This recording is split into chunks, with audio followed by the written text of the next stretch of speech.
And welcome back to Taxation is Theft,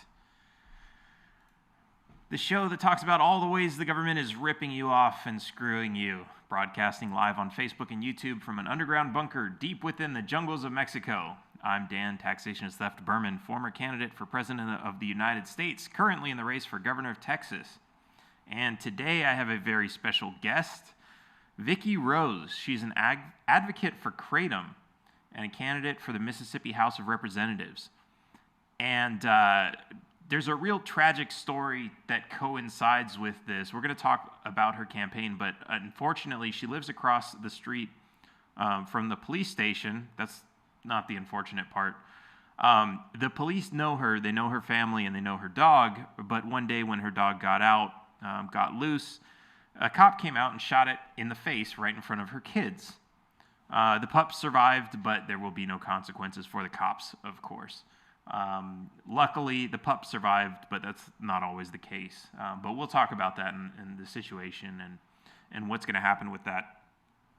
Before we get started, of course, I want to take a quick minute to ask for your support. Head on over to taxationistheft.cards, get one of these really awesome hats, get yourself a Taxation is Theft flag, or any of our t-shirts or mugs or any of the cool stuff we have in the store. All of that stuff goes to support our efforts. It helps to let the world know that taxation is theft. That's right. We have support from around the world. We have people in Uganda, in Australia, in Sweden, in Spain, in Hong Kong, everywhere, saying taxation is theft because of the work that we're doing here. So help us keep that alive. Help us reach even more people by buying something from our store. We're not going to ask you to just throw money at us because we want to give you something in return. And now, on to the show. Vicky, welcome. How's it going? It's going really, really well. I'm exhausted, but I'm doing really well. Awesome. So, well, let's tell everybody why you're exhausted and why you're coming to us live from inside of your car. Well, you can see it right here, Vicky Rose, State Representative. I'm running in a special election, so the race is it's 7 weeks long. Election day is 5 days from today. So we're out knocking on doors. I think I have about 15 people lined up to knock on Saturday, Sunday, and Monday also. And I can't wait for Tuesday. Yeah, and so until just a few minutes ago, I actually thought your election was going to be in November, but this is a special election. So what's the story with that? I ran for the seat in 2019. I think I was even on your show when I ran for that seat last year. And Gary Chisholm is the gentleman who resigned. He held the seat for 21 years, and he wasn't doing well health-wise. And I don't know if his wife. The newspaper said that something happened with his wife while he was in the legislature, and he decided he needed to resign because of that, and he needed to stay home to help her. So in June, he resigned. State law says that the governor has to appoint a special election. The governor does not appoint new representatives. The voters get to vote for them. This is a nonpartisan race, so all of us are on the ballot as independents. The other two individuals I'm running against have said that they will, if one of them wins, they will claim Republican, the Republican Party label. And obviously I'm going to choose the Libertarian Party label when I win. And I'm going to win because I have outraised two Republican Party candidates 3 times more than what they have raised. And I'm still bringing in money here and there. And in fact, today, Tom Arnold, the Libertarian Party of Tennessee, put out a challenge. He said, if anybody contributes money toward my campaign today, he will match it dollar for dollar up to $1,000. I still have to feed mine. Right. We're still feeding our volunteers, and I have 2 meet and greets I got to pay for this week. That's awesome. Your signal's getting a little bit choppy, but just to repeat for what everybody for what you just said. So she's outraised 3 times what 2 Republican candidates have raised, and we have a very well-known libertarian donor who's willing to match dollar for dollar up to $1,000 anything that anyone wants to donate today. So if somebody wants to donate today, every dollar you donate means Vicky gets 2. Where could somebody go donate? So any American citizen can contribute at vote for FOR Vicky, how it's spelled, .com. And there are no caps on contributions. And if you want to look up my Finally Be, you can go to the Mississippi Secretary of State's website, Campaign Finance, and type in Vicky Rose, and you can look that up for yourself to validate what I have said. Awesome. And so I know there's a lot of hesitation from people like, oh, libertarians don't win elections. Why would I want to help you out? I'm looking at the statistics on, or like, you know, the history here. In the last election against an incumbent, you got 21.8%, almost 22%. And this was a Republican. And now you've got 2 Republicans who are going to split those votes in half, most likely. Who aren't raising a whole lot of money, who neither are an incumbent. You have a very good chance looking at this right now. So when we're knocking on doors,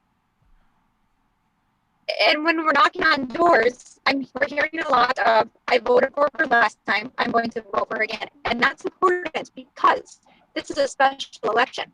We are not expecting more than 3,000 people to show up to vote for this race. I got over 1,600 votes in the last election. I need 50 plus 1%, 50 plus 1% of the vote in order to outright win without it going to a runoff. Right, and that if those same 1,600, it says 1,652 right here. If even 1,600 show up and only 3,000 show up total, that would get you the win right there. And this is just so like in the general election in 2019, 7,500 people showed up, and but here's the thing. This is a general election, and for special elections, this is like when everybody's out voting anyway, because there's a big election going on. There's 10 different races and all these other things. We see the same thing for presidential years to non-presidential years. Fewer people show up. For special elections, even fewer than that show up.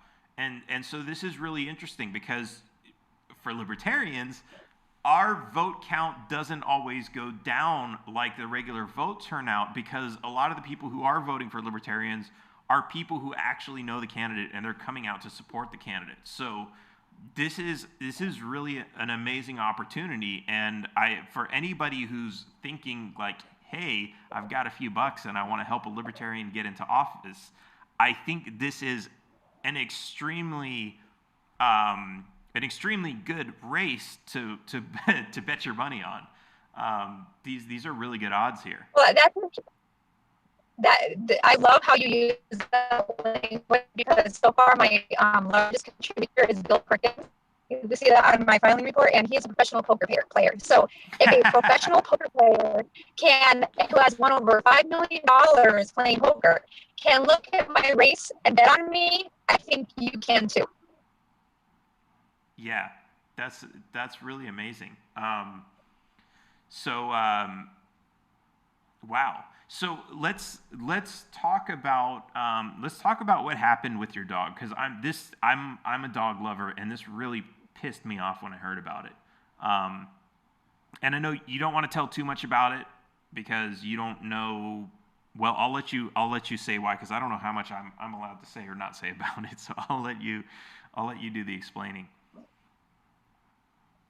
I don't even really know how much I'm allowed to say, so I'm just gonna say what I feel like I can say.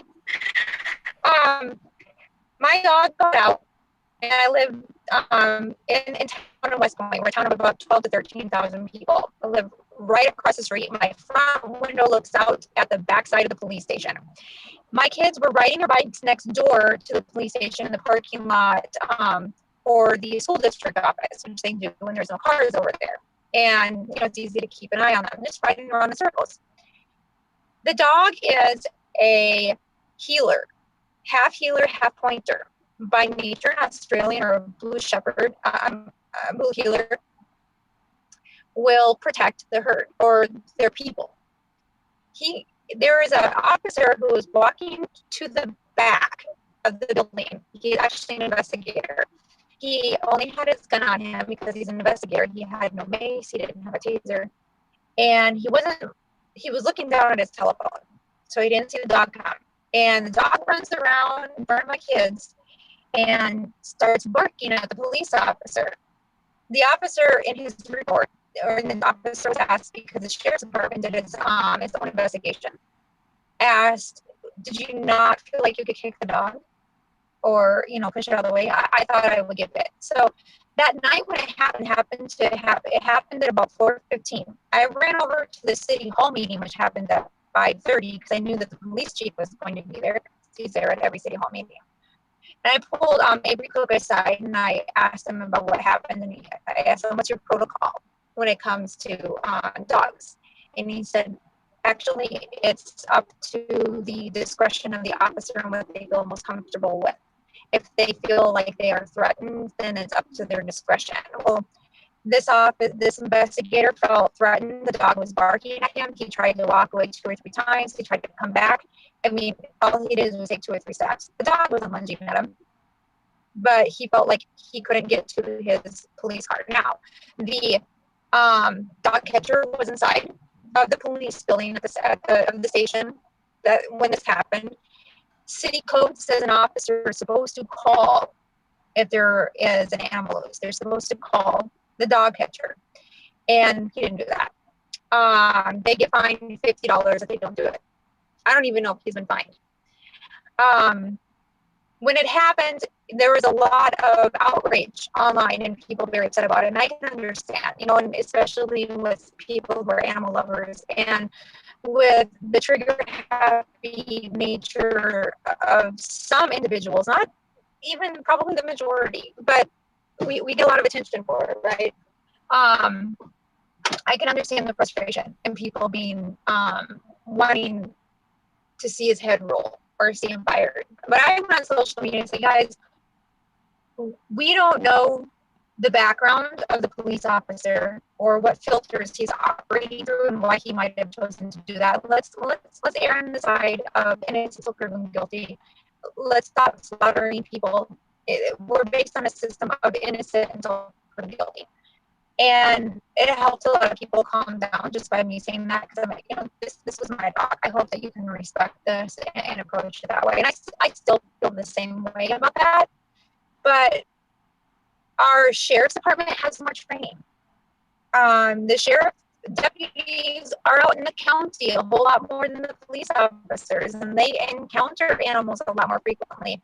And that likely would not have happened if it would have been a sheriff's deputy from our county instead of the police officer in town or the investigator. The dog was shot in the nose, and it went through his nose. It lodged in his throat. Bullet fragments did. Part of it went out the bottom. His tongue was blown out, and it hit part of his foot. And I was able to get him to the vet.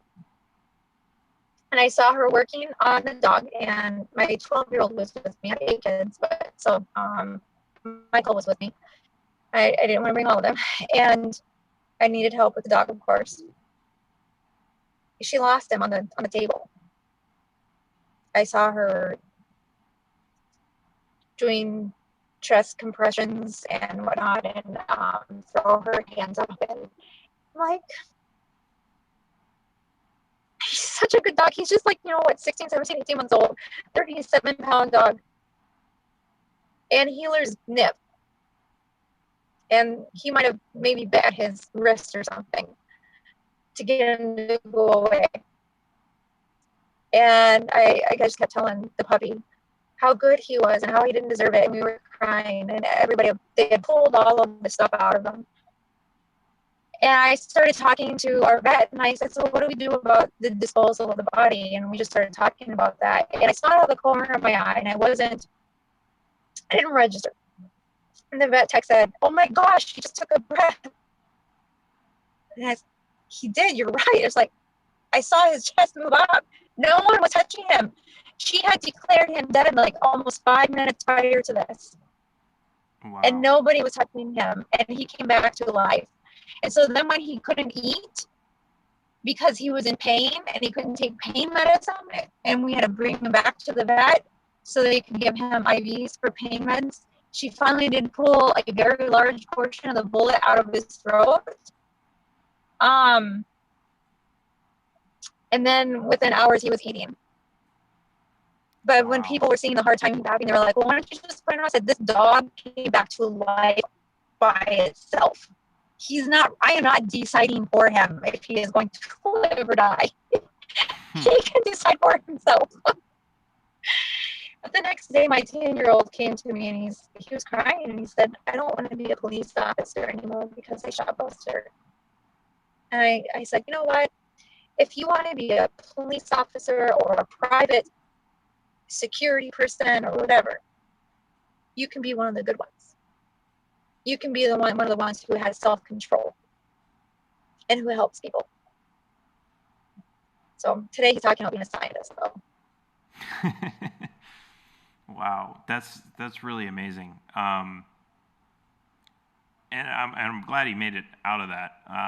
That's an amazing story. But to your point, I think it's really amazing that you came out and said that you appreciating the fact that you don't know who this officer is or what his background is and what filter he's seeing the world through. That's really awesome. But at the same time, I think there's, there might have been maybe he had PTSD or maybe he had some traumatic experience where he was absolutely fearful of even the smallest dogs. But I think that speaks to a point that type of person probably should not be hired as a police officer. And I think, it's like, you could have like maybe a completely rational reason as to why you decided to shoot another human being. Maybe you've got PTSD from being in Iraq or Afghanistan. And a lot of people feel the same way, that those people should not be police officers for that reason, because they're going to get into situations where they're carrying a gun and they might feel inclined to use it without that self-control or that self-restraint in a situation that it might be a little bit more tense than just, walk through the park, but it's something that's out of the ordinary that might trigger something. I think that is still it's such a gray area, because that's a lot that went through my head when it happened. My response went to, there were kids nearby. Well, he didn't know there were kids nearby. Okay. And also in my head, I went, because he was looking down at his phone and the kids were separated between him and a shed that's in the back parking lot. But also in my head, I went to that space where, if he is so quick to pull the trigger to shoot my dog, what about if it was a human in a situation? My 17-year-old daughter has Bartonella disease, cat scratch fever. Not cat scratch either, but it's from cat scratches. And part of that is she has schizophrenia, and she hallucinates. And I get scared because I have heard stories of officers not knowing how to treat those types of situations with people who are hallucinating and pulling out a weapon and shooting them, because someone has mental health and they can't. It is such a gray area of how to respond with this and how to treat this. But even with the police officers shooting dogs, when the sheriff told my husband, he said, "No, this doesn't happen in our sheriff's department," but he said, most dog shootings happen from law enforcement officers. That is a fact. And he said that doesn't really happen in his police. This doesn't really happen in his department. They're well trained there. But when someone gets a warrant to go to a house, in a lot of sheriff's departments across the country, if there is a dog in the property, they will just see the dog and just shoot it. Threat or no threat. They have a warrant to go in the house, they see a dog, bam, they shoot it. Yeah. And that's I just just so there's just what do you do? yeah. What is the right answer? Yeah, and that's absolutely insane because like so many houses have dogs in them that like when you're going to serve a warrant, that can't be standard operating procedure. That's just insane. We can't have that. This is supposedly a civilized society that all of our taxes are paying for, and that's just absolutely insane. And I mean, I can understand. There's a murderer in the house. We have to get into the house, and there's this crazy pit bull that's barking at us and trying to chew our arms off. But that's like such a minority of the cases. Like they've shot these little chihuahuas, dogs that aren't barking, dogs that aren't charging, dogs that are running away. It's like they've been given this license to do whatever they want, and that is, I mean, you look at us, right? We have we are petrified of the consequences of our actions, right? Like, don't speed, right? Like, make sure, like, you drive past a cop, make sure you got your seatbelt on because there's going to be consequences for that. And when they shoot dogs, or even when they shoot people, there are no real consequences. And so I can see how a lot of police officers they won't think twice because like that's just such a foreign concept of oh, I better think about this because I might be punished for it. Because that hardly ever happens. I think that's one of the biggest issues here. But okay, I don't want to dwell on this too much because it is a sad thing. I'm really happy to hear that he made it and he's gonna be okay. It sounds like He's definitely traumatized. My kid's still traumatized from it. It's something that will be with them. My neighbor kid, the girl who was sitting on the front porch next door, she saw it happen. She literally saw the officer shoot the dog. All the kids being traumatized is going to be her. The rest of us, I mean, I'm in the house. I'm in the back of the house. And I didn't hear anything. My 10-year-old runs to me and says, Mom, Joel got shot. My 6-year-old. He was in the house when it happened, and all he knew was he heard a pop, which he thought at first was a firecracker, and because that happens frequently. And then he saw my 6-year-old running to the house screaming and crying.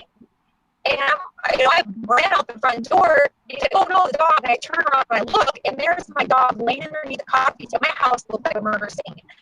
Laying underneath the coffee table, blood pouring out of his face, and just laying there. And I'm just like, "What to do?" And I yelled. My husband's like, "What's going on?" And I yelled at him, "The police shot the dog," and he has a hard time with that dog at times. He's like a love-hate relationship, but he ran across the street and he's like, "Who is he? Where is he?" Well, we thought it was, the appearance. And this is another really sad thing is we don't have a PR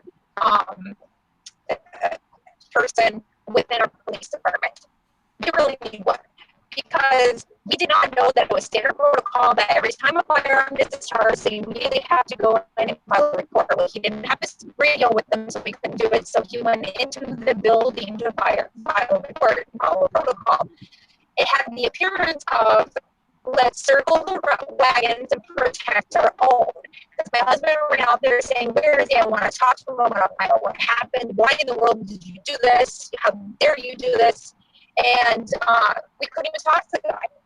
They wouldn't even tell us what. So it's like, you're protecting your own people. And that doesn't do anything for the person who's operating on emotion and fear of the unknown.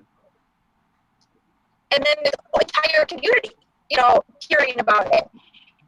Of course, it went viral, on social media, and everybody's talking about it. And I'm not knocking on doors in West Point, and they're, a lot of people, know who I am because of my activism. But then sometimes, the latest one was me posting video of one of my neighbors putting underwear on her face in response to the mask mandate. But all I have to do is say, I'm the one who's, the police officer shot the dog. That was you. Yeah, so they'll go into a conversation every now and then. I don't use it a lot, but it seems like it's something to interact with somebody so you can connect with me and have, know who I am in the community. So, um, but everybody knew about it, and it it was not a smart move for the police department to just kind of ignore it and go away. And that's like that's their standard operating procedure, though, which is unfortunate because as much as, they know this, right? They're involved with the law, they enforce the law, they know, don't say anything until there's an official statement, while at the same time, they're trying to trick everybody that, they have an encounter with to, answer as many questions as they possibly can without the presence of a lawyer, without being under arrest. To collect all this information on us, while at the same time, they know themselves they're not supposed to say anything unless, it's been cleared by, the chain of command. Everybody's got their stories straight and everything else.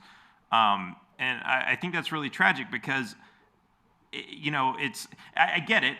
Sometimes somebody's going to say the wrong word and that's going to be used against them, but at the same time, they knowingly try to trick us into confessing to crimes in that same way, that they keep their mouths shut.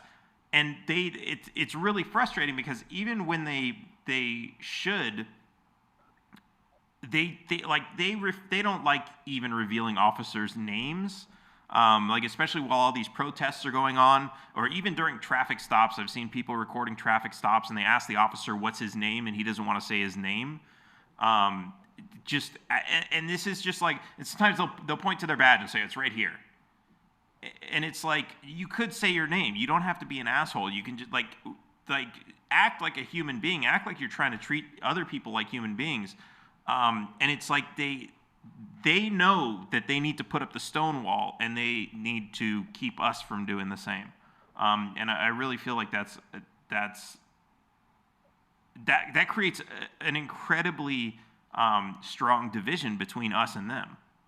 They like to say we're part of the community. There's no us and them, but that's what they're doing when they do that.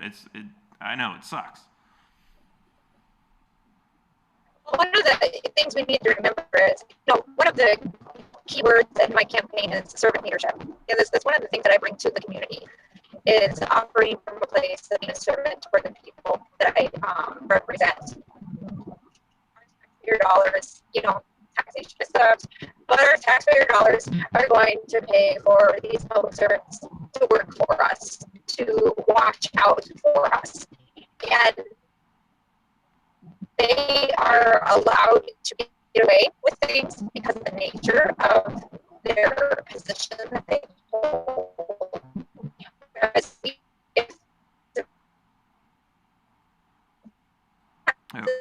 We're losing you. If we're all somewhere and we felt threatened and we shot someone else's dog. We're losing you. Can you try saying something now? Can you hear me now?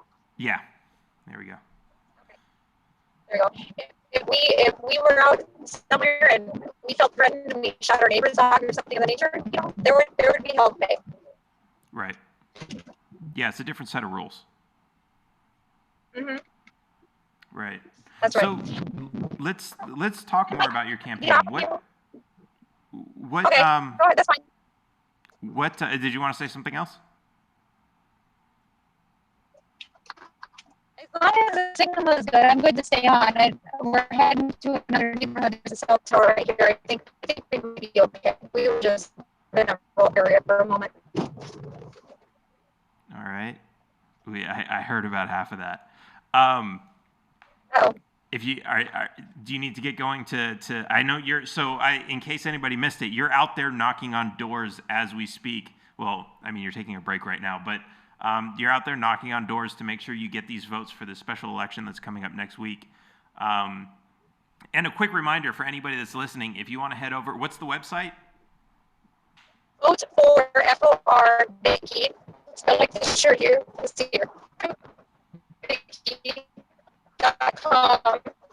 And don't forget that there is a match today only. Today only. We have 5 days left, and we have door knockers to beat, and we have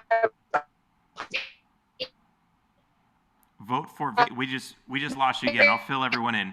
Voteforvicky.com, and if you go there, we have a pretty well-known libertarian donor who is going to match everything that you donate today only. So if you're watching this live, make sure you head over there right now and donate whatever you can. If it's 5 or 10, that's awesome. If it's 50 or 100, that's even more awesome. As a matter of fact, let's do this. I don't have a whole lot to donate, but I'll do this. Whatever you get today, I will match up to 250. So if you're listening right now, head over to voteforvicky.com and donate whatever you can. This is, like we said, this is an amazing opportunity. This is a really great race. It's a special election. There's a very, very good chance that she could be the next representative libertarian in the Mississippi House of Representatives. So that's this is really awesome. Go donate what you can. So let's talk about, like, what are some of the do you have any specific issues that you're proposing policy changes or anything like that? I'm not really talking about a whole lot of that on the campaign trail right now. It's our campaign strategy. Do you want me to go into it here on your show, though? If you can still hear me, okay? Yeah, you can talk about that, or you can talk about what your strategy is. What are you talking to people when you go knock on their doors? Well, the first thing we're doing, we're knocking on doors, is we're mentioning, do you know there's a special election?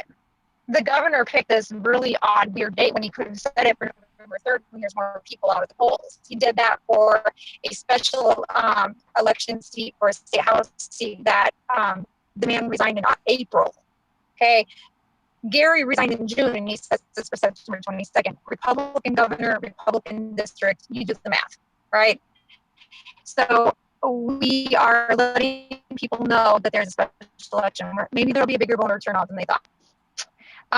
But our messaging, we're talking about the need for education reforms here in Mississippi. One size fits all is not the solution to the state. We still have Common Core here. We still have way too many tests. I know that Texas was testing insanely numbers of tests that they're giving to their students. We still do that in Mississippi because we followed what Texas was doing. And you're probably familiar with that. But we need to end it. I graduated with standards based on attendance, certain GPA level, and number of credits. Why isn't that good enough anymore? Why are we putting all these burdens on our kids? Healthcare. We still have certificate of need permission laws in Mississippi for our healthcare system. And during coronavirus pandemic, we're being told we don't have enough beds, we don't have enough respirators. Well, gee, I wonder why that is. Yeah. These big hospitals running up everything in town because they're lobbying the governor and everybody to keep certificate of need.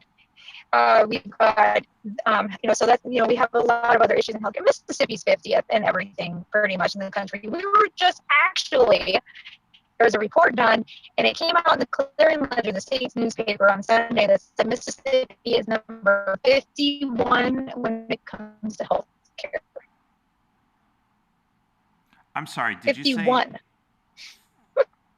So, are you below Puerto Rico? Is that? I guess so. Wow. Yeah. That's nuts. And this is something I talk about a lot with the certificate of needs. It's absolutely unnecessary, but it's the government saying, no, yeah, we're going to limit what's available so you have less to choose from, so you're forced to pay more. And you're forced to get less quality. That's exactly, there is absolutely nothing good that comes out of certificate of need. That's nuts. I can't even believe that's a thing. But, I mean, well, I know how corrupt the system is. But yeah, it's absolutely nuts. Well, Dan,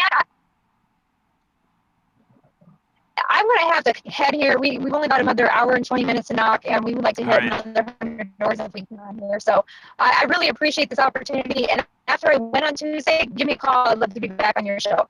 All right, sounds great. And you will be our first elected libertarian on the show, I think, at that point. Awesome. All right. Well, good luck with that. That's thanks right. again. And I'll let you get running. I'm going to keep talking to everyone for a couple minutes. But good luck and good luck on Tuesday. Thank you. All right. I'll see you around. So I just want to remind everybody, I've offered to match whatever she gets in donations today up to $250.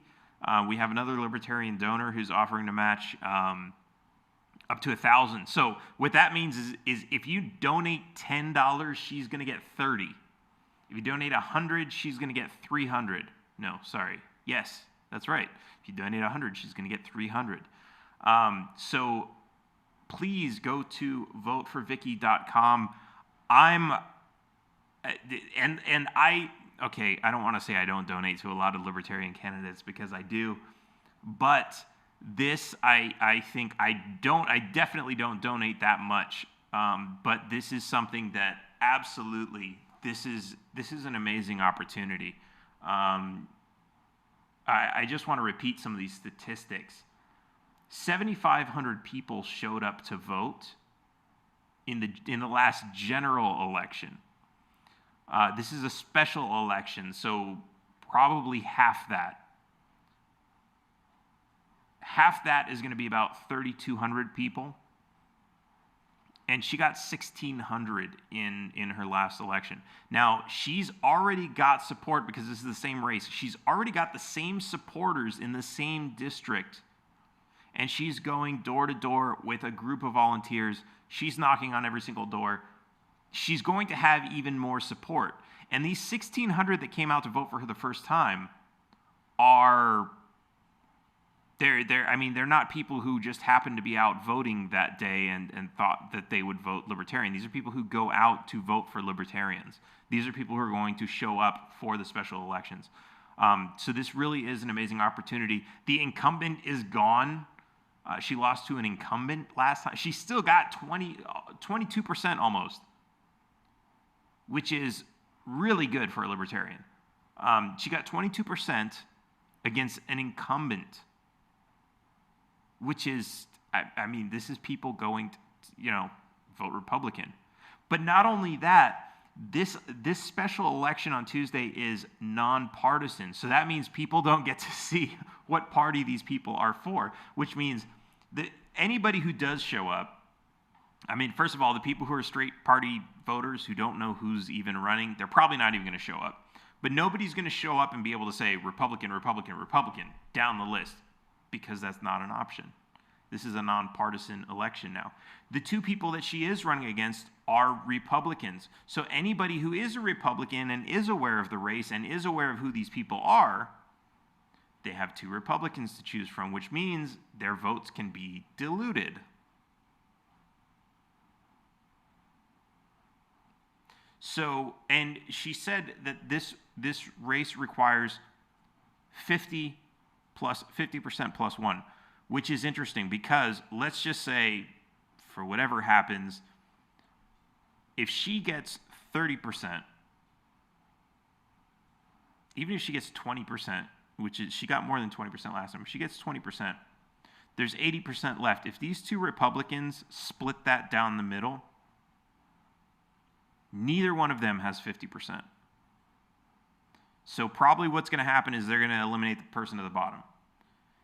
If she gets 30%, maybe 35%, that would probably, it would do the same thing and it would probably put her in second place, which means the next person gets eliminated and they'd have another round of voting. A lot of people who don't show up for special elections I'm guessing if they had to have another round of voting, would not show up again. If they're just voting for just another Republican. But, like I said, for the Libertarian candidate, they're probably more likely to show up again for that. So this is an amazing opportunity. Of course, this is all conjecture. I don't know what's going to actually happen. But I think that it's a really great scenario. The cards are stacked in her favor. I think this is really awesome, and that's why I volunteered to donate to match whatever you guys donate. So make sure you head over and donate.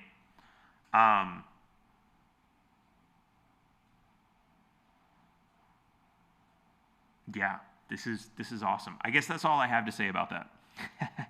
Anyway, guys, I'm not gonna hold you up rambling on and on and on again while my guest is gone. But I am kind of really excited about this. So we'll see what happens. Hopefully, I'll have an announcement for you next Tuesday or next Wednesday, I guess. So until next time, Taxation is Theft. Make sure, if you're listening to this on the podcast, make sure to subscribe. If you're listening to this on YouTube or Facebook, make sure to like and share. Comment, leave a comment, because that helps the algorithms. And I'm pretty sure we're shadow banned on just about every platform. So anytime you comment, everything you do to tag a friend, anything you do helps us get a little boost with the algorithms. So make sure you do that. And of course, head on over to taxationistheft.cards, get one of these really awesome hats, get a flag, get a t-shirt, all that stuff. It really goes to help supporting what we do. And I will see you next time. Taxation is Theft. This feels so weird not saying bye to my guest because they already left. I'll see you next time, guys.